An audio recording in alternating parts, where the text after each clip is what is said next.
वंदे मातरम। भैया आज कक्षा 9 में सामाजिक विज्ञान के अंतर्गत पाठ 2 भारत का भौतिक स्वरूप के अंतर्गत आपको नई जानकारी देने का प्रयास कर रहा हूँ। सभी भैया ध्यान से सुनेंगे, समझेंगे और आवश्यकता होने पर अपनी अभ्यास पुस्तिका में भी उतारेंगे। प्रायद्वीपीय पठार। प्रायद्वीपीय पठार एक मेज की आकृति वाला स्थल है जो पुराने क्रिस्टलीय, आग्नेय तथा रूपांतरित शैलों से बना है। यह गोंडवाना भूमि के टूटने एवं अपोहा के कारण बना था तथा यही कारण है कि यह प्राचीनतम भूभाग का एक हिस्सा है। इस पठारी भाग में चौड़ी तथा छिछली घाटियाँ एवं गोलाकार पहाड़ियाँ हैं। इस पठार के दो मुख्य भाग हैं, मध्य उच्च भूमि तथा दक्कन का पठार। नर्मदा नदी के उत्तर में प्रायद्वीपीय पठार का वह भाग जो कि मालवा के पठार के अधिकतर भागों पर फैला है, इसे मध्य उच्च भूमि के नाम से जाना जाता है। विंध्य श्रृंखला दक्षिण में सतपुड़ा श्रृंखला तथा उत्तर पश्चिम में अरावली से घिरी है। पश्चिम में यह धीरे धीरे राजस्थान के बलुई तथा पथरीली मरुस्थल से मिल जाती है। इस क्षेत्र में बहने वाली नदियाँ चंबल, सिंध, बेतवा तथा केन दक्षिण पश्चिम से उत्तर पूर्व की तरफ बहती है। इस प्रकार वे इस क्षेत्र के ढाल को दर्शाती है। मध्य उच्च भूमि पश्चिम में चौड़ी लेकिन पूर्व में संकीर्ण है। इस पठार के पूर्वी विस्तार को स्थानीय रूप से बुंदेलखंड तथा बघेलखंड के नाम से जाना जाता है। इसके और पूर्व के विस्तार को दामोदर नदी द्वारा अपवाहित छोटा नागपुर का पठार दर्शाता है। दक्षिण का पठार एक त्रिभुजाकार भूभाग है जो नर्मदा नदी के दक्षिण में स्थित है। उत्तर में इसके चौड़े आधार पर सतपुड़ा की श्रृंखला है, जबकि महादेव, कैमूर की पहाड़ी तथा मैकाल श्रृंखला इसके पूर्वी विस्तार है। भारत के भौतिक मानचित्र पर इन पहाड़ियों एवं श्रृंखलाओं की स्थिति को ज्ञात करें। दक्षिण का पठार पश्चिम में ऊंचा एवं पूर्व की ओर कम ढाल वाला है। इस पठार का एक भाग उत्तर पूर्व में भी देखा जाता है, जिससे स्थानीय रूप में मेघालय, कार्बी एंगलोंग पठार तथा उत्तर कचार पहाड़ी के नाम से जाना जाता है। यह एक भ्रंश के द्वारा छोटा नागपुर पठार से अलग हो गया है। पश्चिम से पूर्व की ओर तीन महत्वपूर्ण श्रृंखलाएं गौरो, काशी तथा जैतिया है। दक्षिण के पठार के पूर्वी एवं पश्चिम सिरे पर क्रमशः पूर्वी तथा पश्चिमी घाट स्थित है। पश्चिमी घाट पश्चिम तट के समांतर स्थित है। वे सतत है तथा उन्हें केवल दर्रों के द्वारा ही पार किया जा सकता है। भारत के भौतिक मानचित्र में थाल घाट, भोर घाट तथा पाल घाट की स्थिति ज्ञात करो। पश्चिमी घाट पूर्वी घाट की अपेक्षा ऊंचे हैं। पूर्वी घाट के 600 मीटर की औसत ऊंचाई की तुलना में पश्चिमी घाट की ऊंचाई 900 से 1600 मीटर है। पूर्वी घाट का विस्तार महानदी घाटी से दक्षिण में नीलगिरी तक है। पूर्व घाट का विस्तार सतत नहीं है, यह अनियमित है। जो बंगाली खाड़ी में गिरने वाली नदियों ने इनको काट दिया है। पश्चिमी घाट में पर्वतीय वर्षा होती है। ये वर्षा घाट के पश्चिमी ढाल पर आर्द्र हवा से टकराकर ऊपर उठने के कारण होती है। पश्चिमी घाट को विभिन्न स्थानीय नामों से जाना जाता है।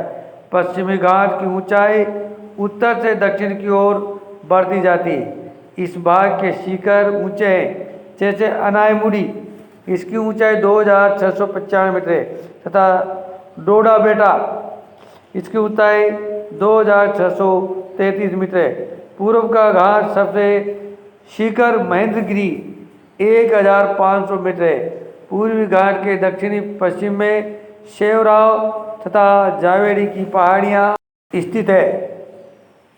उड़म मंगड़म, जिसे ऊटी के नाम से जाना जाता है, तथा कोडियकलान कनाल जैसे प्रसिद्ध पहाड़ी नगरों की स्थिति आप मानचित्र में देख सकते हैं। प्रायद्वीप पठार की एक विशेषता यहाँ पाई जाने वाली काली मृदा है, जिसे दक्कन ट्रैप के नाम से भी जाना जाता है। इसकी उत्पत्ति जलवायु से हुई है, इसलिए इसके सेल आगन्य हैं। वास्तव में इन सेलों का समय के साथ अपर्दन हुआ है, जिनसे काली मृदा का निर्माण हुआ है। अरावली की पहाड़ियाँ प्रायद्वीपीय पठार के पश्चिम एवं उत्तर पश्चिम किनारे पर स्थित है। ये बहुत अधिक अपरदित एवं खंडित पहाड़ियाँ हैं। ये गुजरात से लेकर दिल्ली तथा दक्षिण पश्चिम एवं उत्तर पूर्व दिशा में फैली है। भारतीय मरुस्थल अरावली पहाड़ियों के पश्चिम के किनारे पर थार का मरुस्थल स्थित है। ये बालू के तीबों से ढका एक तरंगित मैदान है। इस क्षेत्र में प्रतिवर्ष 150 मिमी से भी कम वर्षा होती है। इस शुष्क जलवायु वाले क्षेत्र में वनस्पति बहुत कम है। वर्षा ऋतु में ही कुछ सरिताएँ दिखती है और उसके बाद वे बालू में ही विलीन हो जाती है। पर्याप्त जल नहीं मिलने से वे समुद्र तक नहीं पहुंच पाती। केवल लूनी नदी ही इस क्षेत्र में सबसे बड़ी नदी है। बरकान अर्थात अर्धचंद्राकार बालू का टीला का विस्तार बहुत अधिक क्षेत्र पर होता है, लेकिन लंबवत टीले भारत पाकिस्तान सीमा के समीप प्रमुखता में से पाए जाते हैं। यदि आप जैसलमेर जाएं तो बरकान के समूह देख सकते हैं।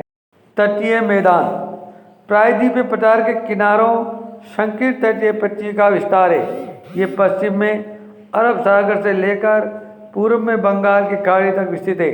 पश्चिमी तट, पश्चिमी घाट तथा अरब सागर के बीच स्थित एक संकीर्ण मैदान है। इस मैदान के 3 भाग हैं। तट के उत्तरी भाग को कोंकण, मध्य भाग को कन्नड़ मैदान एवं दक्षिण भाग को मालाबार तट कहा जाता है। बंगाल की खाड़ी के साथ विस्तृत मैदान चौड़ा एवं समतल है। उत्तरी भाग में इसे उत्तरी सरकार कहा जाता है, जबकि दक्षिणी भाग कोरामंडल तट के नाम से जाना जाता है। बड़ी नदियां जैसे महानदी, गोदावरी, कृष्णा, कावेरी इस तट पर विशाल रेखा का निर्माण करती है। चिल्का झील पूरे तट पर स्थित एक महत्वपूर्ण भू लक्षण है। द्वीप समूह आप पहले ही देख चुके हैं कि भारत के मुख्य स्थल भाग अत्यंत विशाल है। इसके अतिरिक्त भारत में 2 द्वीपों का समूह भी स्थित है। क्या आप इन द्वीपों को पहचान सकते हैं? मानचित्र में देखकर पहचानने का प्रयास करें। केरल के मालाबार तट के पास स्थित लक्षद्वीप की स्थिति को ज्ञात कीजिए। द्वीपों का यह समूह छोटे प्रपाल द्वीपों से बना है। पहले इनको लकाद्वीप, मिनिकॉय तथा एमिन द्वीप के नाम से जाना जाता था। 1973 में इसका नाम लक्षद्वीप रखा गया। यह 32 वर्ग किलोमीटर के छोटे से क्षेत्र में फैला है। कारावती द्वीप लक्षद्वीप का प्रशासनिक मुख्यालय है। इस द्वीप समूह पर पादप एवं जंतु के बहुत से प्रकार पाए जाते हैं। पिटली द्वीप जहाँ मनुष्य का निवास नहीं है। पिटली द्वीप जहाँ मनुष्य का निवास नहीं, वहाँ एक पक्षी अभ्यारण्य है। अब बंगाली खाड़ी में उत्तर से पश्चिम की तरफ फैले द्वीपों की श्रृंखला की ओर ध्यान दीजिए। यह अंडमान एवं निकोबार द्वीप है। यह द्वीप समूह आकार में बड़े संख्या के लिए बहुत महत्वपूर्ण है। इन द्वीप समूह में पाए जाने वाले पादप एवं जंतुओं में बहुत अधिक विविधता है। ये द्वीप विषुवत व्रत के समीप स्थित है। यहाँ जलवायु विषुवतीय तथा ये घने जंगलों से आच्छादित है। विभिन्न भू आकृति वन विभाग का विस्तृत विवरण प्रत्येक विभाग की विशेषता स्पष्ट करता है, परंतु यह स्पष्ट है कि ये विभाग एक दूसरे के पूरक है और वे देश को प्राकृतिक संसाधनों में समृद्ध बनाते हैं। उत्तरी पर्वत जल एवं वनों के मुख्य स्रोत है। उत्तरी मैदान देश के अन्न भंडार है। इनमें प्राचीन सभ्यताओं के विकास को आधार मिला है। पठारी भाग खनिज के भंडार है, जिसने देश की औद्योगिकरण में विशेष भूमिका निभाई है। तटीय क्षेत्र मत्स्य और पोत संबंधी क्रियाकलापों के लिए उपयुक्त स्थान है। इस प्रकार देश की विविध भौगोलिक आकृतियाँ भविष्य में विकास की अनेक संभावना प्रदान करती है। धन्यवाद।